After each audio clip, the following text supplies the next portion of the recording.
The moment my ex looked the judge dead in the eye and said she's unstable. She lies to our daughter. I want full custody. I felt the air leave my lungs. He said it so calmly, like he was stating a fact. And the judge, she looked like she believed him. I wanted to speak, I wanted to scream, cry, explain something. But nothing came out. I sat there, heart racing, frozen in that hard courtroom chair, while the man who used to tell me he loved me painted me as a danger to the one person I love more than anything. My daughter Mila sat behind me holding my mother's hand. She's only 7, but she watched everything. Her wide brown eyes locked onto mine. She could see it, she could feel it. I was drowning and no one was throwing me a rope. Damon, my ex-husband, wore a navy blue suit, like he was about to give a TED talk. Calm, smooth, perfectly rehearsed, the same Ma who used to scream at me in the car over the wrong takeout order. I sat in front of a judge, looking like the picture of responsibility. He was charming, he always had been. That was the problem. The judge asked me if I had anything to say in response. I opened my mouth, but all that came out was a shaky breath.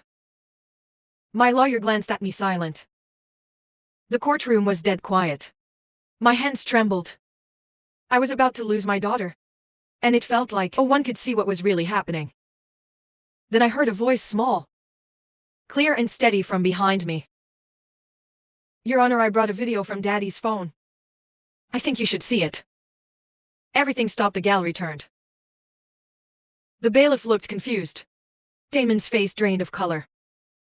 And for the first time that morning, Judge Harmon looked surprised. Mila stood up, still holding her pink school tablet in both hands.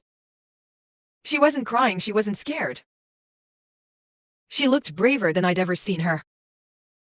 She walked up to the front, past the wooden benches, past the men trying to take her away from me, and handed the judge her tablet. I didn't even know she had it with her. I didn't know what she recorded. I didn't even know she knew how to record on Damon's phone. But I knew something had just changed. The judge took the tablet. What is this? She asked. Mila's voice was soft but confident. From last weekend, Daddy said those things when I was supposed to be asleep. But I wasn't. I heard him and he was really mad. And I thought, if you didn't believe Mommy, maybe you'd believe him. My heart cracked open. My daughter had done what I couldn't. She stood up, she spoke the truth. And suddenly the courtroom, the place where I felt the smallest, belonged to her. Before the courtroom, before the suit, and the silence and the judge's cold eyes. Before the video, there was just us. Me and Mila. Our apartment wasn't big. It had 2 bedrooms, 1 bathroom. And the kind of creaky floors that groaned every time you crossed them. After 10 at night, but Mila didn't mind. She loved it, she called it our nest. She set the pink curtains in her room, made it look like the inside of a cotton candy cloud. Most nights, she'd lie on her bed with her stuffed penguin Pepper and ask me to read 2 stories instead of 1. I always said yes. I worked from home as a freelance graphic designer, which paid just enough to keep us afloat. My mom, Carolee, lived a few blocks away and helped watch Mila when I had deadlines. She's the kind of mom who doesn't always say the right thing, but always shows up. She'd bring lasagna unannounced, scrub my bathroom when I wasn't looking, and tell me, "You're doing better than you think, Arya." And for a while I believed her. Mila was 7, smart, soft-hearted, and observant in ways that made adults uncomfortable. She asked questions that made you think twice before lying. She once caught me crying in the kitchen late at night and didn't say anything. She just brought over her blanket and wrapped it around my shoulders. That was the kind of child she was. Our favorite thing was the truth jar. I started it when Damon and I first split. I told her that anytime she had a question or wanted to talk about something confusing or scary, she could write it down and put it in the jar. We'd read 1 note together each night. Some were silly. Why do people snore? Others cut deep. Will Daddy stop loving me if I stay with you? I told her the truth always. no matter how much it hurt. The divorce hadn't been clear. Damon wanted control more than he wanted custody. He agreed to joint custody on paper, but in practice he pushed for more. He questioned every parenting decision I made, criticized what I fed her, complained if I picked her up 2 minutes late. And during his weekends, Mila would come home withdrawn and quiet. Sometimes she wouldn't talk to me at all until Tuesday. I brought it up in court, but Damon knew how to present himself. He was a former college athlete turned sales executive. The kind who made people laugh and remembered everyone's name. He wore confidence like a second ski. In public he was all smiles. In private, he could snap over spilled juice or a missing charger. I kept track, I documented everything. Emails, messages. I had a folder full of texts, where he accused me of being unstable, where he called me names, oh child should hear their father, use about their mother, but I never showed those to Mila. I thought I was protecting her. One night after a particularly tense drop-off, Mila asked if I ever got scared around Daddy.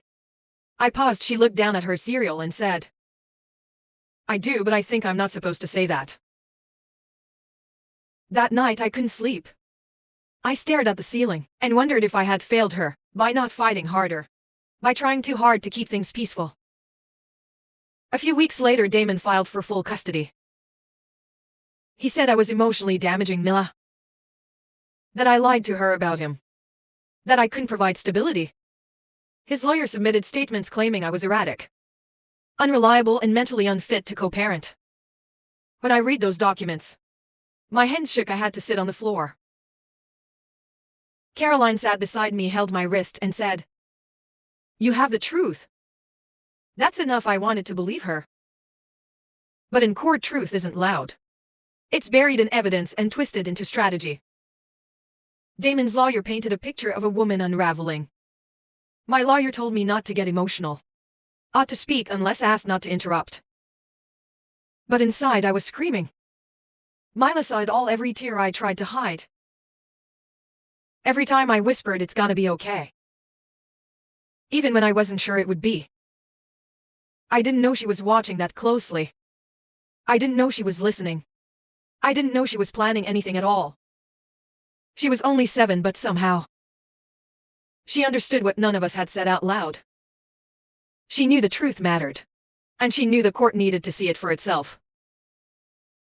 The custody hearing was set for a Monday morning. I barely slept the night before. Mila had fallen asleep clutching Pepper, her stuffed penguin, and I sat beside her bed until sunrise. Just watching her, my chest felt heavy, like something was pressing down on it. I knew this wasn't just a legal matter. It was a fight for her life as she knew it. For the one thing I had poured every piece of myself into protecting. That morning my mom came with us. She wore her church scarf, the silky one she only pulled out when she needed courage. I think she knew I didn't have much left in me. Mila wore a blue dress with sunflowers on it, and packed her school tablet in her backpack.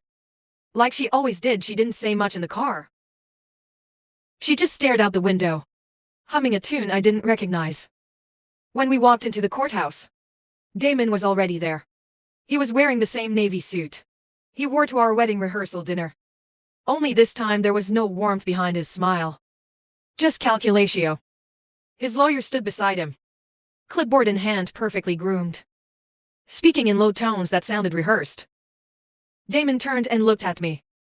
Then at Mila he smiled and waved like nothing was wrong. Mila didn't wave back. The courtroom felt like a stage. Everything polished and cold. My name was on the docket. Damon's too. But the person being judged wasn't just me. It was the version of me he had created on paper. When Judge Harmon entered the room, fell into a quiet tensio. She was tall, middle-aged, and didn't waste time. She looked directly at Damon's attorney and said, "You may begin." His lawyer started painting the picture immediately. He described Damon as a stable father. He brought up his consistent job, his clean home, his efforts to shield Mila from Arya's emotional unpredictability. He presented texts between Damon and me, taken completely out of context. In one I told Damon I was overwhelmed and exhausted. He framed that as evidence of mental instability. In another, I asked him not to raise his voice around Mila. That was twisted into a claim that I was controlling and manipulative. I sat there, while the person I had once shared a life with turned everything I'd ever said into ammunitio. Damon added his own voice when asked. She's not well, he said. Calm and collected. She tells our daughter I'm the bad guy. She confuses her, she makes Mila afraid of me. I don't want to take her away out of spite. I'm doing this to protect her. Protect her. That word hit me like a slap. Judge Harmon looked at me. Miss Lennox, do you have a response? I opened my mouth, but nothing came out. The words were in my chest, pounding to be released, but my voice betrayed me. My heart raced, my tongue felt heavy. All I could do was look over at Mila, who sat behind me, her little legs swinging off the bench. She gave me a look I'd never forget. Worried but not afraid, my attorney cleared his throat and offered a weak response about my emotional resilience and how overwhelmed is a natural part of single parenting. It wasn't enough, it didn't scratch the surface of what was really happening. One mentioned the time Damon cursed at me on the phone while Mila was in the room. One asked why Mila started bedwetting a guy after his weekends. One of that made it into their version of the story. The judge nodded slightly, scribbling notes, and then Damon stood again and said, Your Honor, I want full custody. I believe my daughter is being emotionally harmed. And I don't think shared custody is in her best interest anymore. I felt the walls closing. My breath shortened. My hands clenched the arms of my chair. I looked at Mila, a guy, unsure how I could protect her from what was unfolding right in front of her.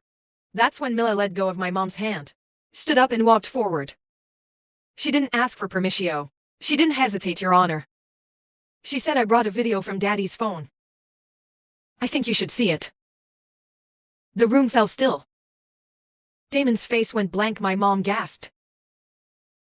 I turned in my seat, eyes wide. Mila stood there holding her school tablet, shoulders square, voice steady. Judge Harmon looked at her. Excuse me.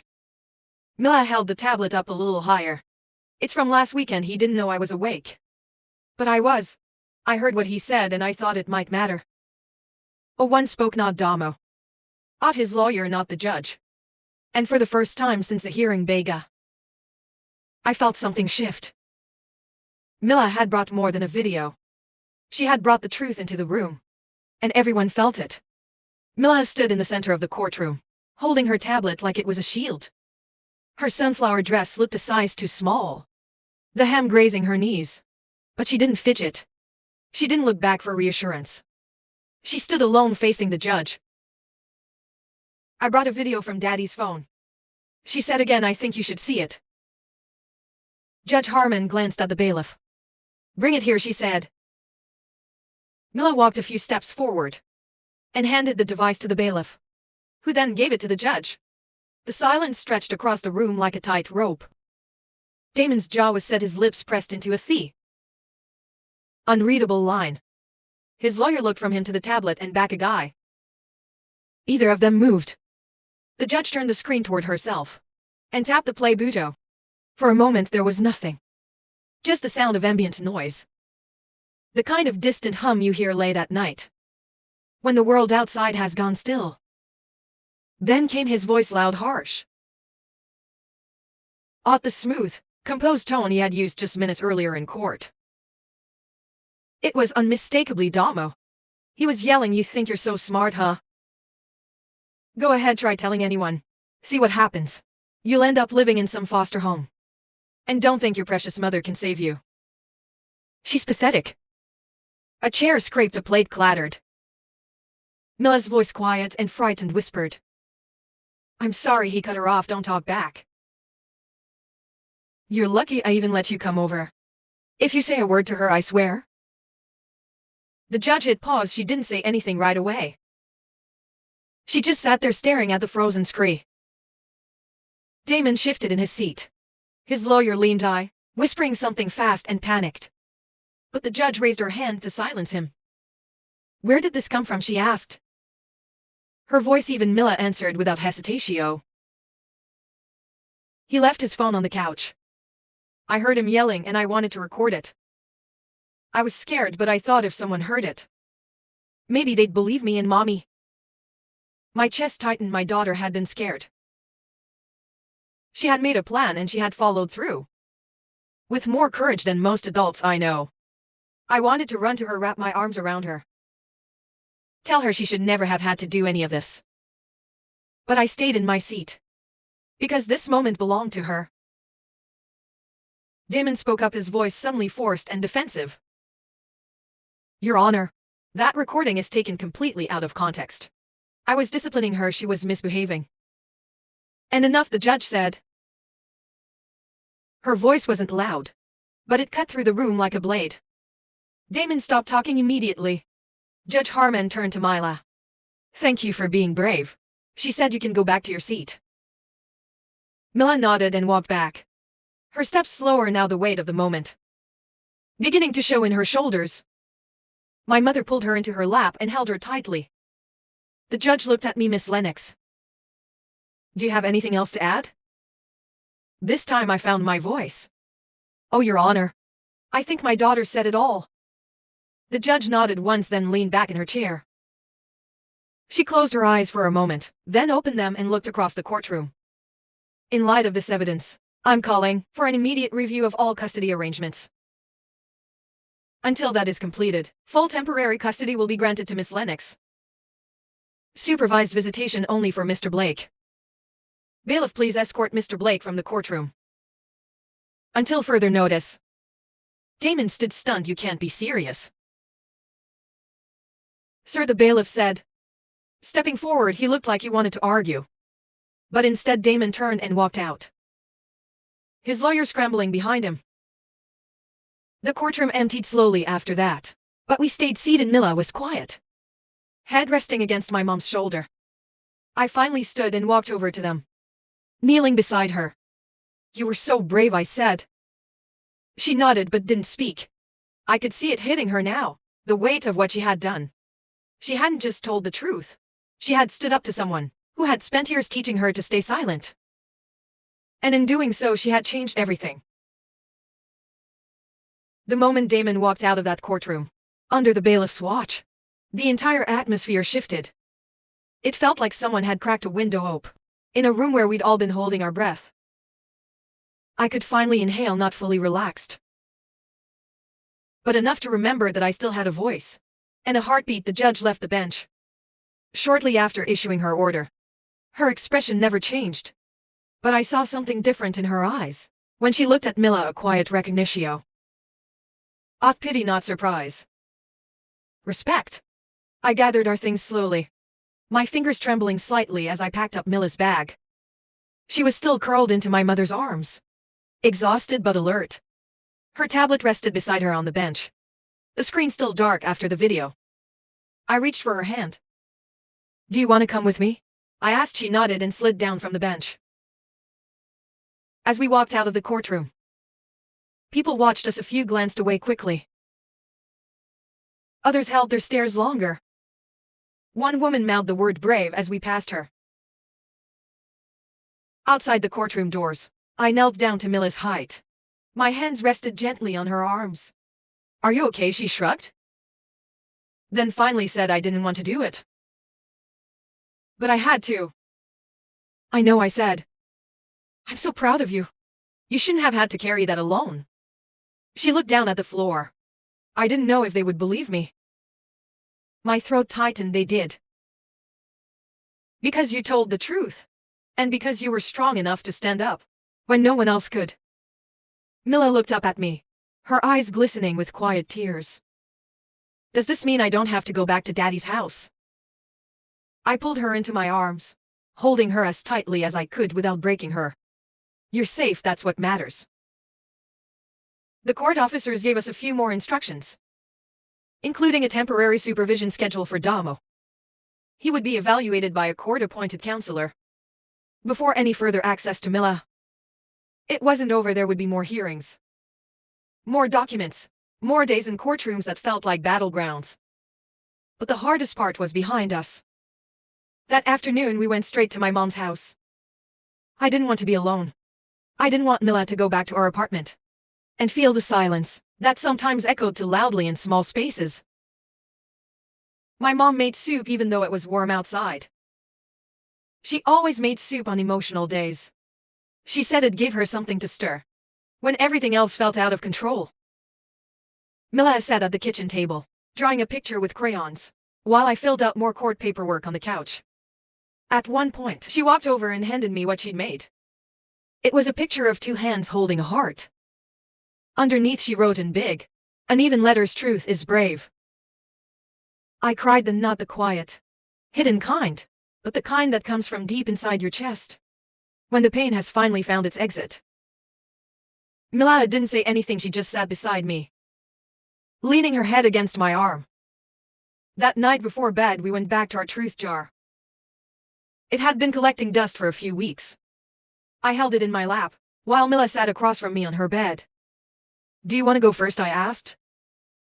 She shook her head and pointed to the folded note on top. I opened it and read aloud. "What happens when the truth hurts people?" I looked up at her. "Did you write this?"